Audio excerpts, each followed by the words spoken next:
Sasa brother J. Niambie wana Tiger. Yaani leo na mpango fulani hivi. Sijui kama tutaweza yani. Mpango gani tena? Kuna demu fulani hivi ananisumbua. Unajua? Yaani namkubali, ananisumbua yani vile nikitaka kumchana vile.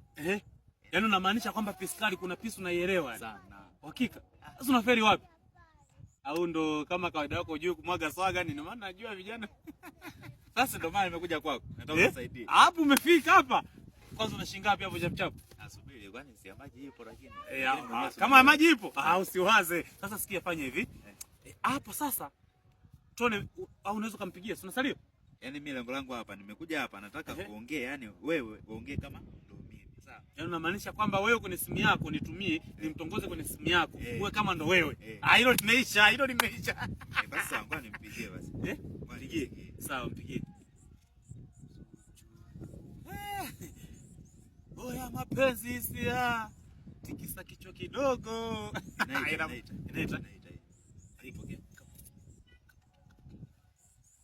Zuchu, mambo? Poa, mzima. Mzima, habari ya wewe? Salama. Sasa dada Zuchu, niambie. Mimi na shida na wewe.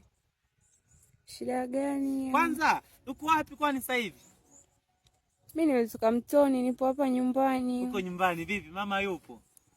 Mama yupo kalala. Baba je? Baba yupo kazini. Kazini? Ndio. Safi. Sasa najua nini? Yeye najua Zuchu. Unajua wewe ni mdada mzuri sana.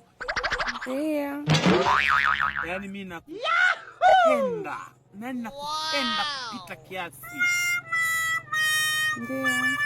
Ndio, yaani mwanzo nimekufa, nimeoza kiufupi yani mpaka nanuka sasa hivi. Kwani wewe uko wapi? Hapa niko kijiweni.